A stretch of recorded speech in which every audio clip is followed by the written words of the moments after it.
So I broke my foot. Yep, that's right. I broke my foot.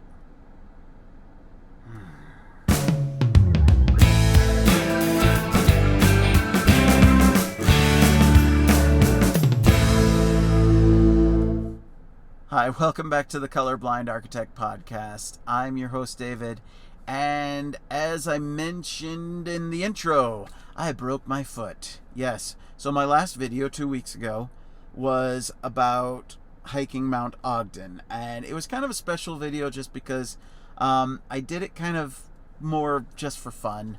I love hiking, and, well, I decided to summit Mount Ogden. And I did it all alone. And on the way down, as I mentioned in that video at the end, I twisted my ankle. Well, so sort of. So basically, the foot flipped to the side, and I landed on top of the foot, and that caused my foot bones to break. Well, one of them in particular. And so the doctor, he looked at the x-rays, said it's going to heal on its own so long as I wear a boot, and I'm going to be fine. But now that it's been a couple weeks, I still have another 4 weeks of healing before I visit the doctor again, and we'll see what happens. In the meantime, I've got a handicap tag, so yay, I'm able to park in the handicap stall. It helps a little, not really all that much. I really didn't think I needed it, but the doctor said, hey, here's a prescription for the handicap parking pass, go get it. And I'm like, okay, sure, what the heck. So I'm, I guess, disabled for the next 4 weeks, but in the meantime, man, I'm just happy to be home. So last week we went on a beach vacation, and it was nice for the family. They had fun. I was stuck in the beach house because I've got a broken foot.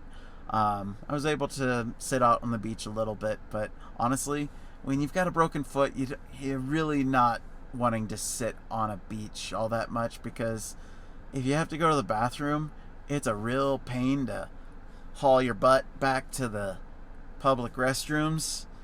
Yeah. So, anyways, back home, and it's hot as hell here. Yeah, it's really dry. Very, very dry. And, you know, some people like to blame it on global warming. I don't know if that's what it is. Maybe it is. I don't know. I just know we need rain. There's some logic behind that. You know, there is some logic behind the idea that you'd be drier if it's hotter, because if you understand how humidity works, which of course as an architect I have to, that's part of my job, you understand that as the temperatures go up, the relative humidity goes down typically, because you'll have the same absolute moisture or absolute humidity in the air, but as air gets warmer, it has more capacity to hold water. And so that's probably what's happening right now. Here in the desert, we don't have a whole lot of moisture as it is, and what little we do usually comes from the winter. And this past winter was extremely dry. We had very little snow compared to normal. Our normal snowfall up at Alta Ski Resort here in Utah is about 600 inches per year, and this year I think they were around 400 something, which still a lot of snow, but it's a good bit less than the normal. Now, again, these are averages, so you're going to sometimes have bad years, and this was just a bad year for that. But as a result, not only do we have an extremely dry summer, which we always do, we also have a shortage of water, because there's not as much snow to melt into the reservoirs. And yeah, we're kind of in a dire strait right now in the West. So pray for rain. It's definitely important. Now, what I wanted to talk about in this episode was just the idea of differing perspectives. It's something that I've noticed, especially when I'm interacting with friends, especially Facebook friends, because, obviously Facebook, the whole reason why I'm on there has nothing to do with wanting to speak out politically.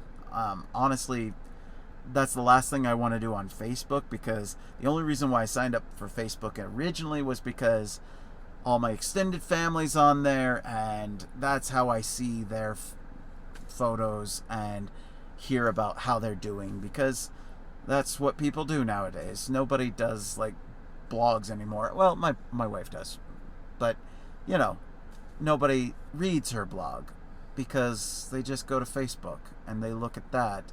And if you happen to see something that one of your friends or family's doing, you go, hey, like.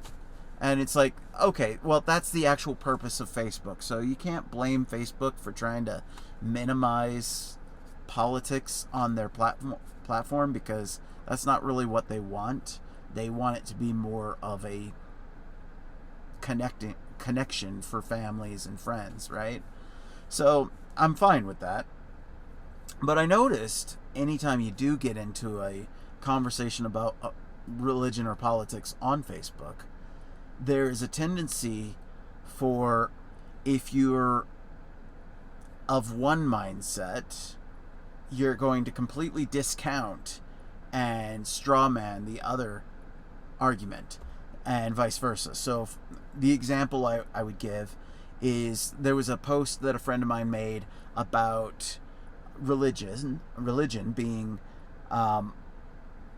something that typically, especially here in America, Christian churches will leave you alone. They don't necessarily, they can't force you to do anything, and so they don't. They'll tell you how to live your life as a guide, but they don't try to force it on you, and arguing the point that the anti-religious, the non-religious people are trying to force religious people to accept things like homosexual marriage and gay adoptions and stuff like that, even though that's something that's, expressly against the Christian faith. And the non-religious friends of this friend, they were arguing, oh, well, actually it's the opposite. And then they, argued the point that it's actually religions that do that.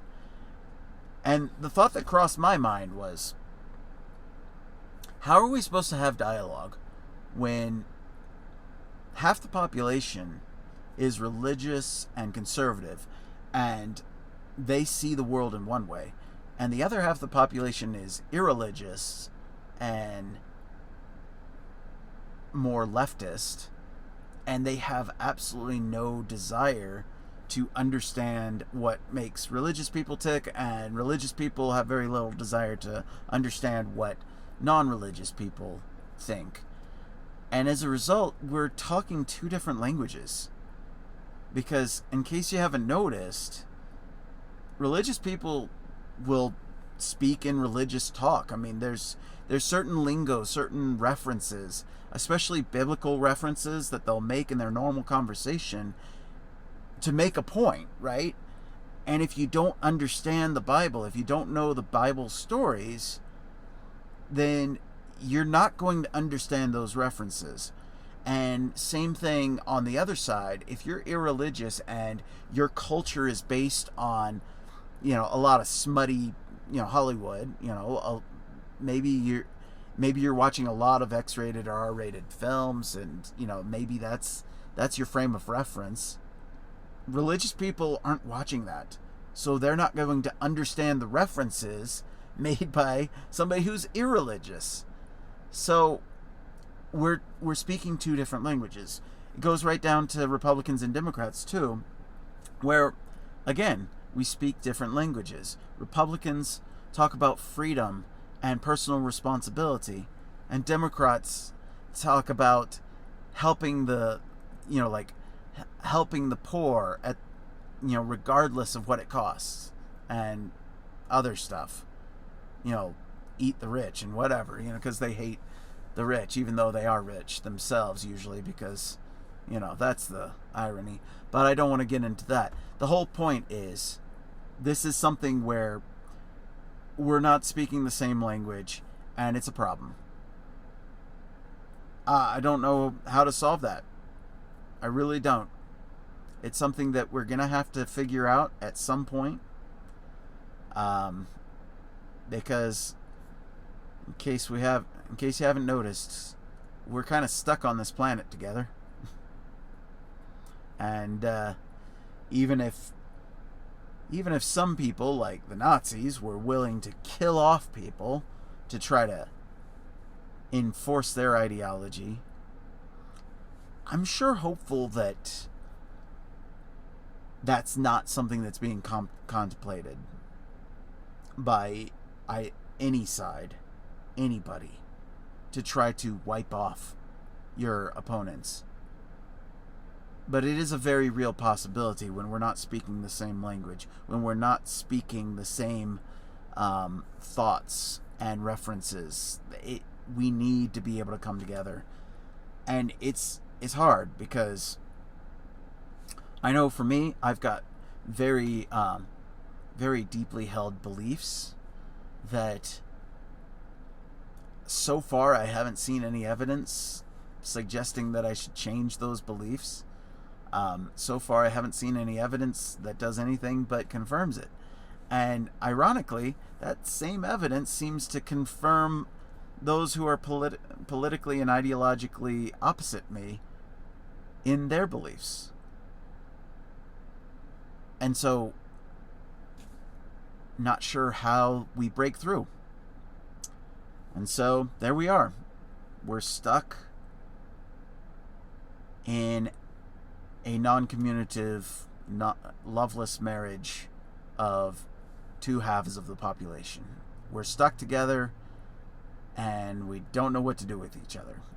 Well, I know that's a little bit depressing, but I think the only solution I can think of is still maintain your friendships with those who are ideologically opposed to you, in as much as you can.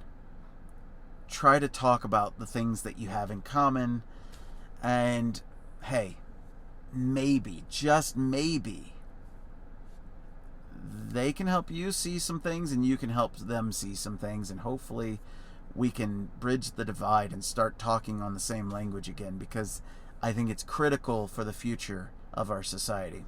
And with that, I'm going to bid you adieu for another day. Colorblind Architect, peace out.